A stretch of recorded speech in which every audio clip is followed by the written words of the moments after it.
Nah, kita awali langsung. Performance riding di sini kita awali dengan menguasai kendaraan, reaksi bertahan, pandangan, teknik rem, teknik gas, dasar teknik cornering, dan persiapan terjatuh. Tapi sebelumnya saya ingin mengingatkan kembali dan merefresh memori kita. Sebenarnya tujuan kita naik motor itu apa sih? Pasti yang pertama fun. Setuju nggak? Saya rasa kalau ada yang naik motor yang paksa pasti nggak fun kan? Pasti semuanya harus fun. Tapi di balik fun itu kita ada nilai-nilai yang harus kita patuhi. Salah satunya adalah dari segi keselamatan. Keselamatan, bagaimana caranya supaya kita selamat dan meminimalisasi terjadinya kecelakaan yang fatal. Salah satunya adalah dengan menggunakan aparel atau safety gear yang mumpuni. Untuk masalah aparel dan safety gear akan saya panggilkan teman saya Keo yang akan membahasnya. Silakan. Ya, terima kasih sebelumnya. Terima kasih telah mengundang kami dari Kota Indonesia untuk datang dan hadir di second anniversary BMW tersebut. Yang pertama untuk safety gear. Yang pertama, rekan-rekan tahu nggak 90% kecelakaan itu disebabkan oleh pengendaranya itu sendiri. Nah, oleh karena itu, makanya sebenarnya banyak hal yang harus kita jalani, yang kita benahi setingkat di atas safety riding yang tadi Kang Adi sebutkan. Yang pertama, helm. Helm ada 3 standar. Ada yang tahu nggak standar apa aja? Ya, tuh DOT 1. Ada itu? Ya, satu lagi Snell. Ya, nah itu beberapa helm yang harus kita pakai untuk dalam berkendara.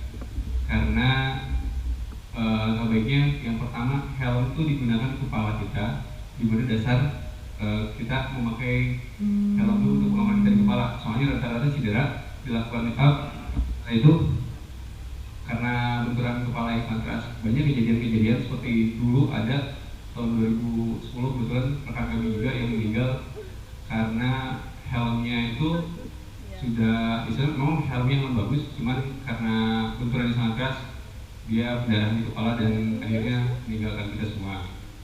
Jadi alangkah baiknya yang pertama helm, yang itu jaket itu digunakan untuk biasalah kita untuk menahan angin, dan kalau bisa jaketnya itu digunakan di dalamnya itu ada protektor.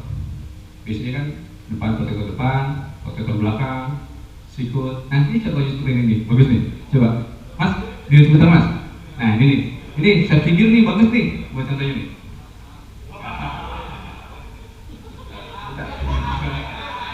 Dengan bro siapa nih? Bro Holil nih. Bro Holil nih udah hebat nih safety gear-nya nih. Yang pertama nih, jaket.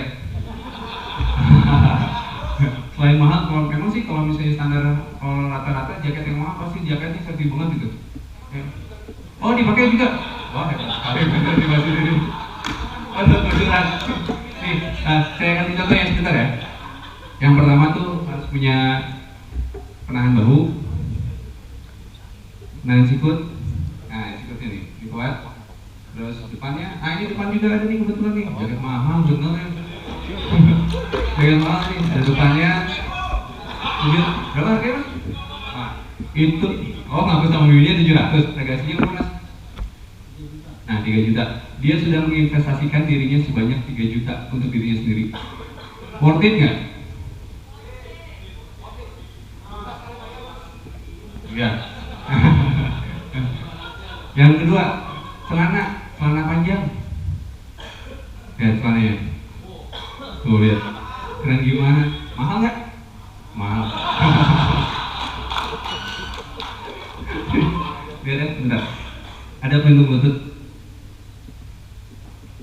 Siap rebahan. Terus biasanya kalau misalnya gitu, celananya harus ada penahan dulu kan sebagian gini, pinggul ada. Nah, nggak ada, depannya nggak ada Mas. Oh biasanya. Nah, jadi ini salah satu contoh safety gear kita untuk selama kita berkendara. Sebenarnya kalau mencari total berapa sih Mas ini jumlahnya semua? banyak, 5 juta semua. Menurut saya harga 5 juta itu harga yang murah loh buat kita berkendara di jalan untuk pengamanan kita.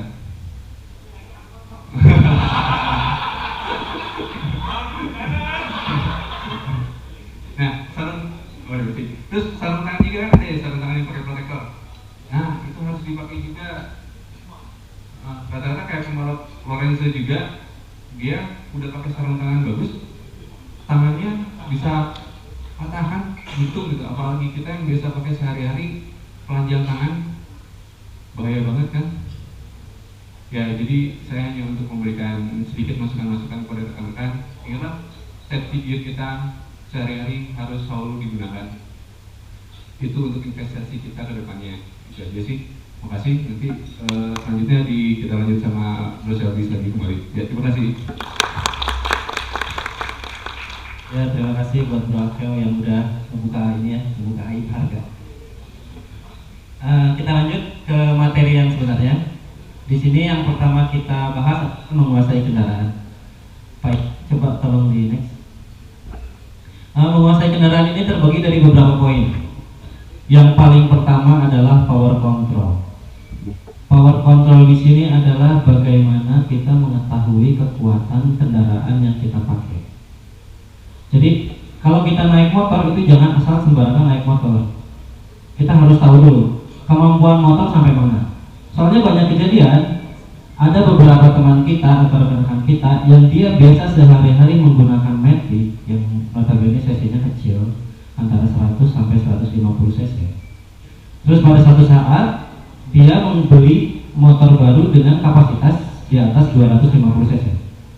Tetapi dengan perlakuan yang sama seperti dia menggunakan motor 100 cc. Yang terjadi biasanya pasti bawanya aur-aur. Dia nggak tahu kapan harus ngegas, dia nggak tahu kapan harus ngerem, dan ujung-ujungnya pasti fatal. Karena biasa bawa motor kecil yang digas baru jalan, baru lari, baru kebut. Pada saat dia menggunakan motor besar, hanya dengan membuka gas sedikit saja motornya sudah kencang. Itu yang terjadi. Makanya kita harus mengetahui betul-betul mengenai power control. Jadi jangan sampai motor yang menguasai kita, tetapi kita yang harus menguasai motor. Itu yang betul. Kalau misalnya masih kita dikuasai oleh motor, bahkan kita sama sekali tidak bisa mengendalikan motor, berarti ilmu berkendara kita masih harus dipertajam. Karena sekali Anda tidak bisa menguasai motor, ujung-ujungnya pasti fatal. Berikutnya braking point. Braking point di sini adalah titik pengereman. Di mana titik pengereman kita harus pelajari benar-benar dengan mengetahui kekuatan dari rem kendaraan yang kita pakai. Sama seperti tadi saya balikin, yang biasa pakai motor matic kecil-kecil, ngerem jarak 5 meter masih bisa berhenti dengan sekaligus direm. Tapi pada saat kita menggunakan misalnya contoh Benelli yang Zaverano matic besar 250 cc dengan bobot lebih dari 150 kg, itu jarak 5 meter dengan kecepatan 40 km saja itu sangat mustahil motor bisa langsung berhenti, betul nggak? Yang udah pakai Benelli, yang udah pakai Zaverano. Bahkan kalau kita ngerem mendadak, Zaverano cenderung ngebuang ke samping kan.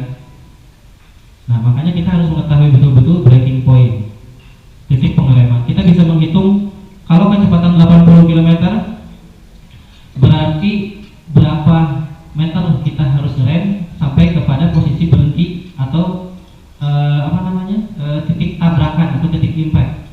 Itu kita harus tahu. Kecepatan motor pada kecepatan kurang lebih sekitar 40 km saja, itu kecepatan jalannya udah 22 meter per detik. Jadi 22 meter per detik dalam kecepatan 40 km per jam. Kalau kita tidak dapat menghitung itu, jarak 25 meter berarti kita harus menggunakan 1, sekian detik. Mungkin nggak kita bisa berhenti dalam 1 detik? Rasanya nggak mungkin kan? Berarti kita harus memperhitungkan jarak supaya kita berkendara dengan nyaman. Berikutnya shifting control, ini untuk yang motor-motor yang menggunakan coupling, untuk yang menggunakan persenelan dan mengoper gigi. harus pahami betul kapan kita harus mengoper gigi, gigi berapa yang kita pakai. Kalau motor-motor zaman sekarang yang baru-baru itu biasanya dia udah ada indikator giginya di speedometer. Jadi kita nggak perlu ngeraba-raba lagi ini di gigi berapa. Biasanya dia udah ada angkanya 1, 2, 3, 4, 5, 6. Jadi lebih mudah, nggak susah. Berikutnya clutch control menggunakan coupling. Kapan kita harus melepas coupling, bagaimana caranya, apakah harus lembut, harus kasar, itu kita harus pelajari benar-benar. Dan berikutnya traction sense. Ini traction sense ini adalah feel kita terhadap aspal. Jadi kita harus tahu betul kondisi aspal itu seperti apa. Jangan sampai kondisi hujan atau basah kita samakan dengan kondisi kering. Karena kondisi basah dengan kondisi kering itu 180 derajat berbeda. Mungkin ada yang udah pernah riding basah-basahan terus jatuh nggak? Udah ada yang pernah belum? Belum, alhamdulillah kalau gitu jangan sampai. Jadi pada saat kita riding itu harus mengerti betul traction atau traksi ban terhadap aspal. Jadi kita dapat memperhitungkan nanti braking point. Pada saat kita ngerem dengan traksi yang banyak, itu otomatis jarak rem kita akan semakin pendek. Tapi kalau traksi kita semakin sedikit, maka jarak pengereman kita akan semakin panjang karena kemungkinan untuk slide atau skid atau ngeglosor istilahnya, ban will lock up. Jadi ban sudah mengunci tapi motornya masih jalan, itu lebih tinggi. Berikutnya suspension capability. Kita harus mengerti ini sebenarnya suspensi depannya terlalu keras atau terlalu empuk. Yang belakang juga sama. Biasanya dari kita memang jarang memperhatikan hal-hal seperti ini. Karena kita kan kebanyakan biasanya yang saya beli motor, saya pakai, nggak enak, biasanya diganti lagi motornya kan.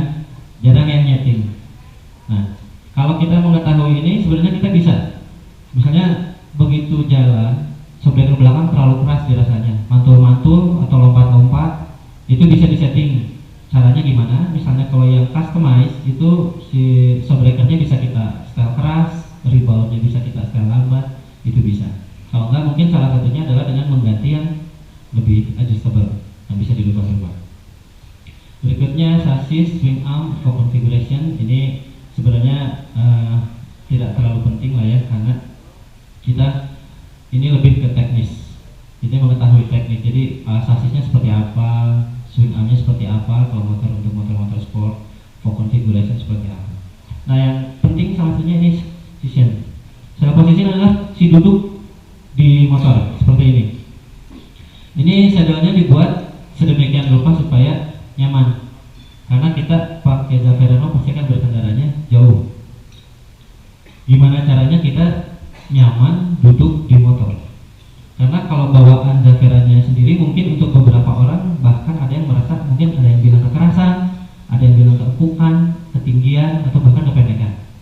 Nah ini kita harus customize demi kenyamanan kita. Itu harus betul-betul pas posisinya sesuai dengan postur tubuh kita supaya tidak mengurangi dan mengganggu handling kita saat berkendara. Berikutnya footback position. Ini kalau di motorsport adalah posisi footstep.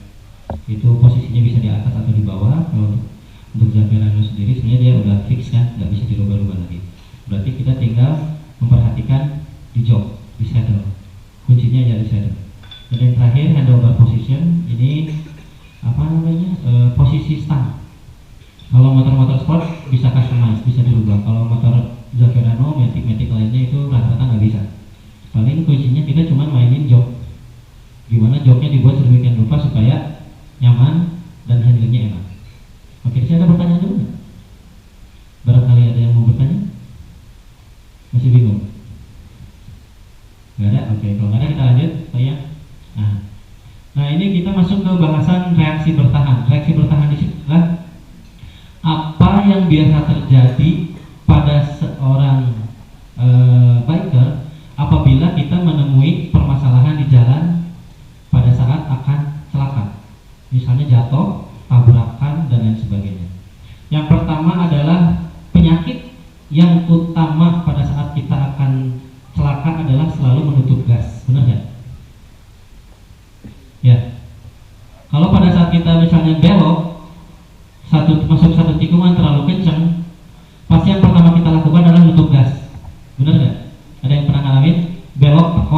gasnya langsung ditutup. Yang terjadi apa? Malah semakin lebar kan, karena motornya menjadi tegak. Jadi seharusnya pada saat kita keluar tikungan dan out tekor itu jangan menutup gas, tapi gasnya ditahan atau bahkan dibuka secara pelan-pelan. Kenapa harus dibuka? Karena semakin kita ngegas, itu traksi ban belakang akan semakin besar. Jadi resiko untuk